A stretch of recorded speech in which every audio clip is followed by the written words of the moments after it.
സുഖപ്രസവമാകാൻ വേണ്ടി പൂർണ്ണ ഗർഭിണികള് മുറ്റമടിക്കുന്നത് ഏറ്റവും നല്ലതെന്ന് പറഞ്ഞു കേട്ടിട്ടുണ്ടല്ലേ നമ്മള്. അതുപോലെ തന്നെ പഴയ ഫിലിംസിലൊക്കെ നമുക്കറിയാം, നിറവയറോട് കൂടി ഇരിക്കുന്ന ഗർഭിണികള് ചെറിയ ചൂലൊക്കെ വെച്ചിട്ട് മുറ്റമടിക്കുന്നത് നമ്മൾ കണ്ടിട്ടുണ്ടല്ലേ. അങ്ങനെ ചെയ്യുമ്പം തീർച്ചയായിട്ടും അവർക്ക് നോർമൽ ഡെലിവറി നടക്കുമെന്ന് നമ്മൾ അങ്ങനെയൊക്കെ ഒരു ശ്രുതി നമ്മൾ കേട്ടിട്ടുണ്ട്.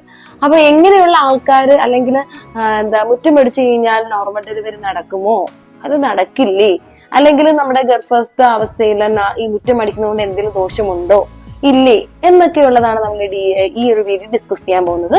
അപ്പം ഇറ്റ്സ് മീ ജി ബി. എന്റെ ചാനൽ ആദ്യമായിട്ട് കാണുന്നവരാണെങ്കിൽ തീർച്ചയായിട്ടും നിങ്ങൾ ലൈക്ക് ചെയ്തോളൂ, സബ്സ്ക്രൈബ് ചെയ്തോളൂ. അപ്പം നമുക്ക് ഓൾറെഡി അറിയാം, പണ്ട് മുതലേ പറയുന്ന എല്ലാവരും പറയുന്നൊരു കാര്യമാണ്, നിങ്ങൾക്ക് നോർമൽ ഡെലിവറി നടക്കണം എന്നുണ്ടെങ്കിൽ ശരീരം അല്ലെങ്കിൽ ജോലി ചെയ്യണം, അതുപോലെ തന്നെ ചൂലെടുത്തിട്ട് നന്നായിട്ട് മിറ്റം തൂക്കണം, പിന്നെ മുറിക്കാനൊക്കെ നന്നായിട്ട് തുടയ്ക്കണം, മുറിക്കാൻ തൂത്ത് വരണം എന്നൊക്കെ നമ്മൾ നോർമലി സ്ഥിരം കേൾക്കുന്ന ഡയലോഗാണ്. അബദ്ധവശ ഇതൊന്നും ചെയ്യാതെ ഒരു ഒരു ഒരു ഒരു ഒരു കുട്ടിക്ക് സിസേറിയൻ നടക്കുവാണെങ്കിൽ കാണാൻ വരുന്നവര് പറയും, ഇത് ശരീരം ഒന്നും അനങ്ങാതെ മിറ്റൊന്നും അടിക്കാതെ ജോലി ഞാൻ ചെയ്യാതെ ഇങ്ങനെ ഇരുന്നുകൊണ്ടാണ് നോർമൽ ഡെലിവറി നടക്കാഞ്ഞത്, സിസേറിയൻ ആയിപ്പോയത് എന്നൊക്കെ നമ്മൾ അങ്ങനത്തെ പലരും പറഞ്ഞാലും ഞാനിത് പറയുമ്പോൾ പലർക്കും ഇങ്ങനെയുള്ള അനുഭവങ്ങളൊക്കെ ഉണ്ടായേക്കാം. ഇപ്പം എന്റെ ഒരു ഡെലിവറി ടൈമിലായാലും എനിക്ക് സിസേറിയൻ ആയിരുന്നു.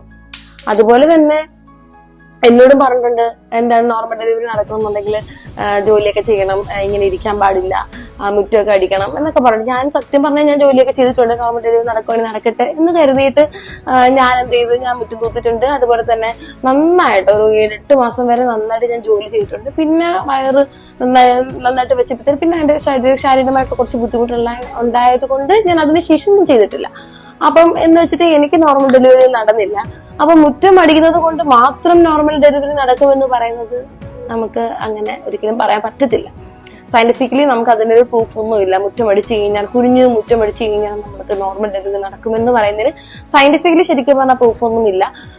മുറ്റം അടിച്ചത് കൊണ്ട് ദോഷം ഉണ്ടോ എന്ന് വെച്ച് കഴിഞ്ഞാൽ നമ്മൾ കഴിവതും മുറ്റം അടിക്കുക. ഇപ്പം ഡോക്ടർ റെസ്റ്റ് ഒന്നും പറയുന്നില്ല, ഒരു ഹെൽത്തി പ്രഗ്നൻസി ആണെന്നുണ്ടെങ്കിൽ നമുക്ക് ചെറിയ ചെറിയ ജോലി ചെയ്യുന്നത് കൊണ്ട് ബുദ്ധിമുട്ടൊന്നുമില്ല.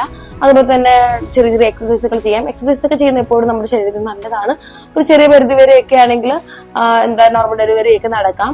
അതുപോലെ തന്നെ നിങ്ങൾക്ക് വേറെ കാര്യം, ഇപ്പം ബെഡ് റെസ്റ്റ് പറഞ്ഞ എത്രയോ പേര് അവർക്ക് ജോലി ചെയ്യുന്നില്ല, ഫുൾ ബെഡ് റെസ്റ്റ് ആണ്, ഇപ്പം എക്സസൈസ് ചെയ്യുന്നില്ല, ഒന്നും ചെയ്യുന്നില്ല. അങ്ങനെയുള്ള എത്രയോ ലേഡീസിന് നോർമൽ ഡെലിവറി നടക്കുന്നു. അവരെന്ത് ചെയ്തിട്ടാണ്? അപ്പൊ അതുപോലെ ഉള്ളൂ.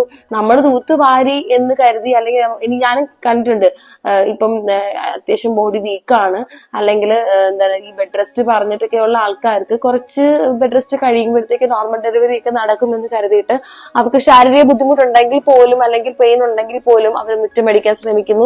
അപ്പൊ മുറ്റമൊക്കെ അടിക്കാൻ ശ്രമിക്കുമ്പം വയ്യായ്ക ഉണ്ടെന്നുണ്ടെങ്കിൽ അവർക്ക് ബാക്ക് പെയിൻ ഒക്കെ വരാനുള്ള ചാൻസ് ഉണ്ട്. അപ്പൊ കഴിവതും ഇങ്ങനെയുള്ള പറച്ചിലൊക്കെ കേട്ടിട്ട് നമ്മുടെ ഇപ്പൊ എല്ലാവർക്കും ഒരേപോലെ അല്ലല്ലോ പ്രഗ്നൻസിൽ ഉണ്ടാകുന്ന പെയിനും കാര്യങ്ങളൊക്കെ. അപ്പം ശാരീരിക ബുദ്ധിമുട്ടുണ്ട്, ഡോക്ടർ എല്ലാം റെസ്റ്റ് എടുക്കാൻ പറഞ്ഞിട്ടുള്ള ആൾക്കാരാണെന്നുണ്ടെങ്കിൽ കഴിവതും ഇങ്ങനത്തെയൊക്കെയുള്ള കാര്യങ്ങൾ കേട്ടിട്ട് റെസ്റ്റ് എടുക്കാതെ നോർമൽ ഡെലിവറിക്ക് വേണ്ടി നിങ്ങൾ ഇങ്ങനെയുള്ള നമ്മളെ കൊണ്ട് ചെയ്യാൻ പറ്റാത്ത ഉപരിയുള്ള ജോലികളൊന്നും കഴിവതും ചെയ്യാതിരിക്കുക.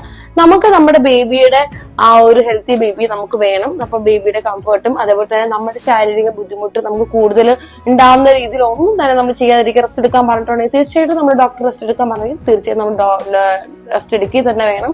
അല്ലാതെ ബാക്കിയുള്ളവർ പറയുന്നത് കേട്ടിട്ട് മുറ്റം അടിക്കാനും ഈ പറയുന്ന പോലെ മുറിക്കാൻ തുടയ്ക്കാനും ഒന്നും പോയില്ല. കാരണം വെച്ചാൽ അത് സയന്റിഫിക്കലി ഒരു പ്രൂഫ് നമുക്ക് ഇതുവരെയും ഇല്ല ഇങ്ങനെയൊക്കെ ചെയ്താൽ നമുക്ക് ഇങ്ങനെ നടക്കുമെന്ന് ഉള്ളത്. അപ്പൊ നിങ്ങൾക്കും ഓൾറെഡി ചിന്തിക്കാൻ നിങ്ങൾക്ക് ഓൾറെഡി അറിയാവുന്നൊരു കാര്യമാണ്. പിന്നെ normal baby means normal pregnancy ആണ്, കുഴപ്പമൊന്നും ഇല്ലാന്നുണ്ടെങ്കിൽ ഈ പറഞ്ഞ പോലെ ചെറിയ ചെറിയ എക്സസൈസ് ചെയ്യുമ്പോൾ നമുക്ക് ഒരു ഉണർവ് കിട്ടും. ചെറിയ ചെറിയ ജോലിയൊക്കെ ചെയ്യാം, അതിനൊന്നും പ്രശ്നമൊന്നുമില്ല. പിന്നെ മുറ്റം അടിച്ചെന്ന് വെച്ചിട്ട് ദോഷമായിട്ടൊന്നും ഇല്ല എന്ന് വെച്ച് നമുക്ക് ബാക്ക് പെയിൻ ഒക്കെ വരുവാന്നുണ്ടെങ്കിൽ അങ്ങനെ മുറ്റം അടിക്കാതിരിക്കുക. കഴിവത് അങ്ങനെ ചെയ്യാം എന്ന് വെച്ചാൽ നമുക്ക് കംഫർട്ടബിൾ എന്താണോ ആ പരിപാടിയൊക്കെ ചെയ്യുക കേട്ടോ. അതായിരിക്കും എപ്പോഴും നല്ലത്. അപ്പം പിന്നെന്താണ്, ഇതൊക്കെയാണ് അനുഭവം. അപ്പം ഞാൻ ലാസ്റ്റ് ഫൈനലി വൈൻഡപ്പ് ചെയ്യാൻ ഉദ്ദേശിക്കുന്നത് മുറ്റം അടിച്ചത് കൊണ്ട് നോർമൽ ഡെലിവറി നടക്കുമെന്ന് പറയുന്ന ആ ഒരു വിശ്വാസം ശരിക്കും പറഞ്ഞാല് തെറ്റാണ്. നമുക്ക് അങ്ങനെ സയന്റിഫിക്കലി ഒന്നും പ്രൂഫ് ഒന്നുമില്ല. ചെയ്തുകൊണ്ട് ഹെൽത്തി പ്രഗ്നന്റ് ആണെന്നുണ്ടെങ്കിൽ മുറ്റം അടിച്ചത് കൊണ്ട് ദോഷമുണ്ടോ എന്ന് വെച്ച് കഴിഞ്ഞാൽ ദോഷമില്ല. ബാക്ക് പെയിൻ ഒക്കെ ഉണ്ടെന്നുണ്ടെങ്കിൽ കഴിവതും അതങ്ങ് ഒഴിവാക്കുക. അപ്പം ഇത്രയൊക്കെയുള്ള നമ്മുടെ കുട്ടി ബ്ലോഗ്. ഇഷ്ടപ്പെട്ടെങ്കിൽ ലൈക്ക് ചെയ്യുക, സബ്സ്ക്രൈബ് ചെയ്യുക. See U.